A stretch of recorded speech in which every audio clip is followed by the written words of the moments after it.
तो कल हम आप लोगों को जय प्रक्रम स्टार्ट कर दिए थे ना, कोई दिक्कत है?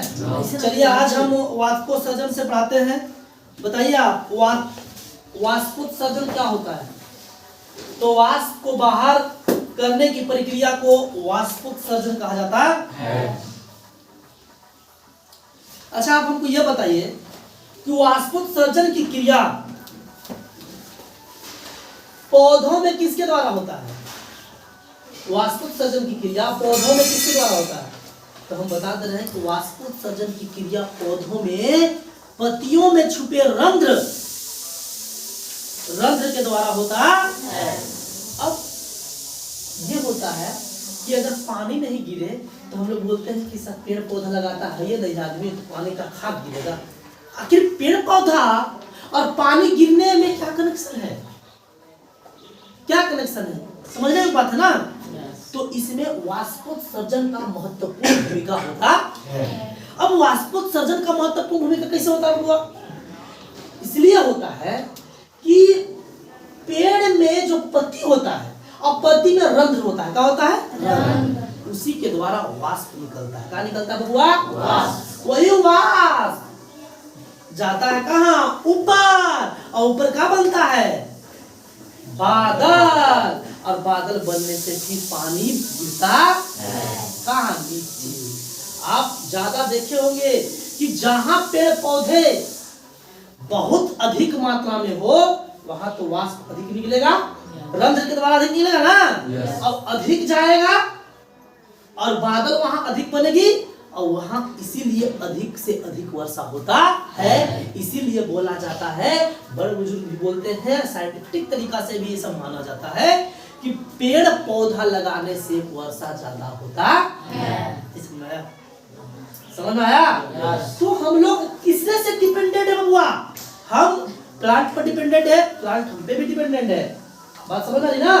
हम जानवर पे भी डिपेंडेंट है, जानवर हम पे भी डिपेंडेंट है। अच्छा बताओ ना कि ठीक है प्लांट नहीं रहता तो हम रह पाते? कई कारण क्यों नहीं रह पाते? हमें ऑक्सीजन नहीं मिलती, हमें पानी ऊपर से नहीं गिरता तो खेती गृहस्थी हो जाता। खेती गृहस्थी में पानी पीने के लिए मिल पाता। बात समझ में आ रही ना? या हम नहीं रहेंगे तो पेड़ पौधे सुरक्षित रहेंगे क्या? और जब सुरक्षित नहीं रहेंगे तो पेड़ पौधे बंजर बन जाएंगे ना। चीजें समझ रहे ना? अच्छा हम नहीं रहेंगे जानवर रहेगा क्या? जानवर सुरक्षित, जब जंगल में रहेगा जानवर कहाँ से रहेगा? समझ रहे ना? तो ये तीसरे से हम लोग का छे तीनों डिपेंडेंट है। क्या बबुआ? डिपेंडेंट। कोई दिक्कत हो रहा था? आ गई। तो यही कहता है कि वाष्प को बाहर करने की प्रक्रिया को वाष्पोत्सर्जन कहते हैं। वाष्पोत्सर्जन की क्रिया पौधों की पत्तियों में उपस्थित रंध्र में होती है। यह एक जल हानि क्रिया है। मतलब जल निकालता है तो जल हानि क्रिया ना बाजी। चलिए वाष्पोत्सर्जन रंध्र। अब रंध्र क्या करता है? तो वाष्पोत्सर्जन की क्रिया उसी के द्वारा होता है। गैसों का विनिमय भी वही करता है, रंध्र करता है। गैसों का विनिमय भी रंध्र ही करता है। आप रंध्र नहीं समझ रहे हैं? पताई दिखिएगा, पताई तो पताई में आपको कुछ छिद्रा टाइप की संरचना दिखेगी, पत्ता देखिएगा, उसी को रंध्र बोला जाता है। कब लगता है? रंध्र। तो उसको आप मामूली नहीं समझिए रंध्र को। वह रंध्र है जिससे काम होते हैं। जैसे वाष्पोत्सर्जन की क्रिया होता है, गैसों का क्रम विनिमय होता है, जैसे ऑक्सीजन देता है, कार्बन डाइऑक्साइड लेता है। समझ में ना? जिससे प्रकाश संश्लेषण की क्रिया भी होती है, खाना भी बनाता है, इसीलिए वो स्वपोषी भी होता है। चीजें समझ आ रही है ना? चल जा गई। चलिए बारिश होने का कारण वाष्पोत्सर्जन है। हम बताए ना भी बबुआ, वाष्पोत्सर्जन जहां पेड़ पौधे अधिक होंगे वहां वाष्प बन ऊपर जाएगा ना। ऊपर बादल बनेगी तो वर्षा होगा ना। तो जहां पेड़ पौधा होगा वहां पत्ती ज्यादा होगी, जहां पत्ती ज्यादा होगी वहां वाष्पोत्सर्जन क्रिया ज्यादा होगा। और जहां वाष्पोत्सर्जन क्रिया होगा वहां ज्यादा बादल बनेंगे, और जहां ज्यादा बादल बनेंगे वहां पानी ज्यादा गिरेगा। बात समझ आई ना? अच्छा पूछे बता बारिश होने का क्या कारण है? वाष्पोत्सर्जन। कोई दिक्कत? तो वाष्पोत्सर्जन क्रिया कहाँ होती है? तो क्या बताइएगा? प्लांट के पत्तियों के रंध्र में। प्लांट के पत्तियों के रंध्र में। रंध्र और क्या कार्य कर सकता है? करता भी है। तो रंध्र का काम करता है तो गैसों का क्रम विनिमय भी आदान प्रदान भी करता है। समझाया? अरे आया समझ में? अच्छा कभी आप लोग सोचे हैं कि हम कार्बन डाइऑक्साइड के नाम लेते तो आप लोग को हंसी आती है? अरे कार्बन डाइऑक्साइड गैस छोड़ने वाला बात हो रहा है, लेकिन ये कतई आपकी समझ गलत है। ठीक है, वो तो कार्बन डाइऑक्साइड है, गैस छोड़ना कार्बन डाइऑक्साइड होता ही है, लेकिन देखो क्या हुआ, ऑक्सीजन क्या हुआ, carbon dioxide, oxygen carbon, oxygen carbon dioxide, oxygen carbon dioxide. ये मत सोचिए कि केवल अवशोषण रास्ता से ही केवल CO2 छोड़ा जाता है, वही कार्बन डाइऑक्साइड है, ऐसा कोई बात नहीं है। आप पल पल में भी सांस ले रहे हो, ऑक्सीजन हुआ, सांस छोड़ रहे हो, कच्ची हुआ, ये नहीं कि गैस छोड़ना पैरासीटामोल वही आपका CO2 नहीं होता है। आप सांस जो ले रहे हो वो हुआ ऑक्सीजन, छोड़ रहे हो कार्बन डाइऑक्साइड। एक बार लो लो, क्या हुआ, ये ऑक्सीजन, छोड़ो क्या हुआ, कोई दिक्कत है, चलिए आगे। प्रकाश संश्लेषण, अब क्या, ध्यान सुनना। प्रकाश की उपस्थिति में किसी चीज का निर्माण करना प्रकाश संश्लेषण कहलाता है। प्रकाश की उपस्थिति में किसी चीज का निर्माण कर देना प्रकाश संश्लेषण कहलाता है। बबुआ, अब इसमें सबसे बड़ा बेसिक कॉन्सेप्ट ये होगा कि प्रकाश संश्लेषण की प्रक्रिया को ही इंग्लिश में फोटोसिंथेसिस कहा जाता है। सबसे बेसिक जरूरी चीज बात जानने की जरूरत है कि आखिर प्रकाश संश्लेषण की क्रिया में, ये प्रकाश की उपस्थिति में किसी चीज को क्रिएट कर देना प्रकाश संश्लेषण कहलाता है। तो बताओ, हम आप लोगों को पोषण पढ़ाए, पोषण भोजन भोजन खाने की क्रिया क्या हुई, पोषण, और जो भोजन कर रहे हो क्या हुआ, पोषण, क्या हुआ, पोषण, बताया था ना। तो जो हम पोषण करते हैं, पोषण करते हैं, दो प्रकार बताते हैं, स्वपोषी पोषण और विषम पोषी पोषण, बता नहीं बताते हैं, बताया था ना। तो हम लोग स्वपोषी पोषण है कि विषम पोषी पोषण है, हम लोग विषम पोषी पोषण है जी। हम लोग खुद खाना बनाते हैं, अरे भैया उस दिन समझाया थे हम लोग खाना बनाते नहीं, हम लोग खाना पकाते हैं, कोई और हमें देता है तब हम खाना पकाते हैं। हम केकरों पर ललायित रहते हैं कि तब हम खाएंगे। लेकिन बताओ, पेड़ पौधा क्या किसी पर आश्रित रहता है क्या, कि खुद से प्रकाश संश्लेषण की उपस्थिति में अपना भोजन तैयार करता है। तो बताओ, पेड़ पौधे प्रकाश की उपस्थिति में भोजन प्राप्त कर रहे हैं ना, बना रहे हैं भोजन, इस क्रिया का बनेगा प्रकाश संश्लेषण बोलेंगे, क्योंकि प्रकाश की उपस्थिति में कोई भी चीज को पा लेना प्रकाश संश्लेषण कहलाता है। तो पेड़ पाला कि नहीं पा रहा है, इसको प्रकाश संश्लेषण बोलेंगे ना। नहीं समझाया? सबसे पहले ये बताइए आपको स्वपोषी समझ में आया है, स्वपोषी आया है जी, नहीं आया है।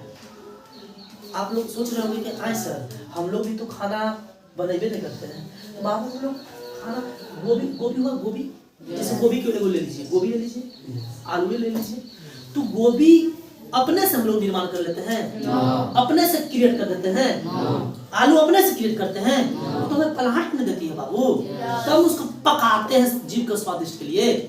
लेकिन वो पेड़ पौधा, कभी सुने हो कि पेड़ पौधा को कोई भोजन दे रहा है? नहीं, खुद से भोजन क्या करता है, बनाता है प्रकाश संश्लेषण के द्वारा। तो यह चीजें बता रहे हैं कि प्रकाश संश्लेषण है क्या भाई, तो फोटोसिंथेसिस है क्या भाई, तो प्रकाश की उपस्थिति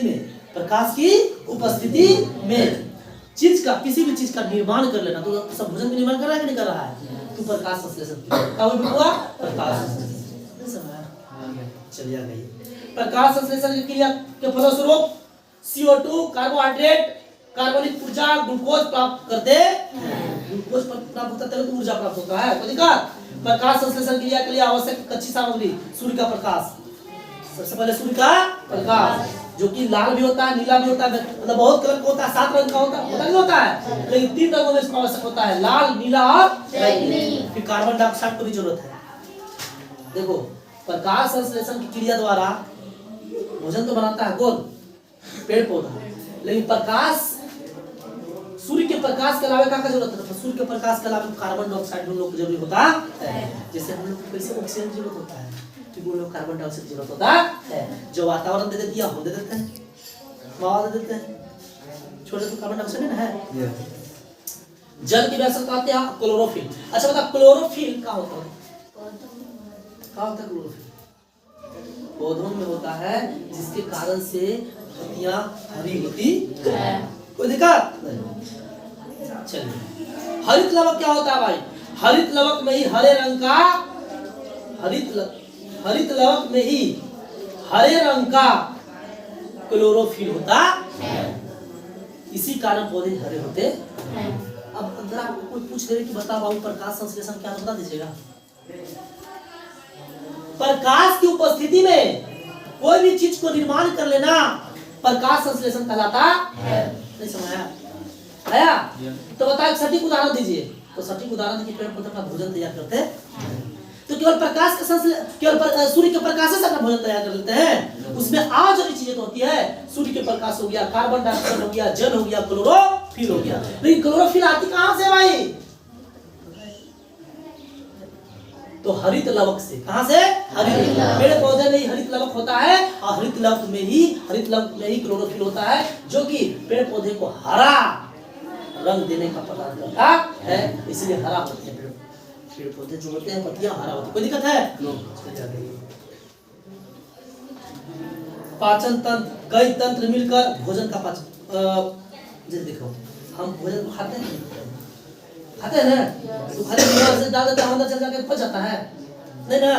भोजन जाता है मुंह गुहा में जाकर के, नलिया आहार में जाकर के, फलना ढकना में जाकर के, डाइजेस्टिव सिस्टम कहाँ जाकर के अंत में होता है, और शोषण पदार्थ द्वारा बाहर निकलता है, जो सुबह हम लोग करते ही करते। बात समझ ना? तो कई तंत्र ने जी, कई अंग ने है, पाचन को करने में कई अंग शामिल है कि नहीं बाबू? पाचन को निपटाने में कई अंग शामिल है ना? तो वही ढेरे मारे अंगवा को पाचन तंत्र कहते हैं। क्या कहते हैं? पाचन तंत्र। समझ अंग, कई अंग मिलकर के अंग तंत्र कहलाता है, तंत्र कहलाता है। तो बहुत सारे अंग मिल रहे तो पाचन करेंगे नहीं, तो बहुत सारे अंग को तंत्र बोलेंगे। अब किसकी क्रिया? बहुत सारे अंग मिलकर किसकी क्रिया कर रहे हैं? तो पाचन की। तो पाचन को तंत्र छोड़ के पाचन नहीं समझ आया? अरे सबको समझ आ रहा है ना? नहीं आ रहा है? फिर समझिए, पाचन तो समझ गए, पाचन समझिए। अब होता है, देखो आप कभी अमरूद खाए हो? अमरूद खाते हो तो दांतों से काटना पड़ता है। जटिल मतलब कहो तो हार्ड होता है कि नहीं? हार्डिश होता है कि नहीं? उसके बाद भी देखो तो अंदर जाकर पच जाता है कि नहीं पच जाता है? पाचन समझ में आ रहा आप लोगों को? सुबह आप लोग को अगर बढ़िया बाथरूम हुआ तो समझिए पाचन बढ़ जाता है। समझ नहीं आ रहा है? नहीं चिल्ला रहा, कहते ना कारण क्या था? पाचन आपका सही नहीं होता, इसीलिए सही आपको नहीं लगता। कोई दिक्कत नहीं? समझ रहा ना? तो जब हम अमरूद को खाते तो अमरूद जटिल रहता है, जटिल मतलब हार्ड रहता है कि रहता है? और उसको सरल बना देता है। क्या करता है? दांत में जाता है, मुंह में जाता है, तो दांत क्या करता है? काटता है, तोड़ता है, तोड़ चबाता है, फिर चबा कर उसमें लार भी मिलती है, उसको और सॉफ्ट कर देता है एकदम। करता है कि नहीं करता है? बताओ। पूरा पहले हार्ड था कि नहीं था, और फिर सरल बना दिया। सरल बना ना? तो जटिल पदार्थ को सरल बना देने की प्रक्रिया ही पाचन कहलाता है। और उसके बाद हम लोग जाते हैं बाथरूम, सटा हार्डिश निकलता है नहीं, वो कैसा निकलता है? यानी कि बहुत सरल निकलता है ना? तो जटिल को सरल बनाने के लिए क्या कहती है? पाचन। क्या कहती है? पाचन। अब पाचन तंत्र क्या कहलाता है? तो पाचन की क्रिया कई सारे अंग मिलकर के करते हैं, तो इसी क्रिया को पाचन तंत्र कहा जाता है। सबको समझ आया? चलिए देखो, हमारा शरीर जो है वो कार्बोहाइड्रेट, प्रोटीन और फैट को पचा सकता है, लेकिन कभी जल को पचाता नहीं है, विटामिन को पचाता नहीं है, खनिज को पकाता और पचाता नहीं है। कोई दिक्कत है? यही आज का क्लास। किसी को दिक्कत? बंद कर दीजिए।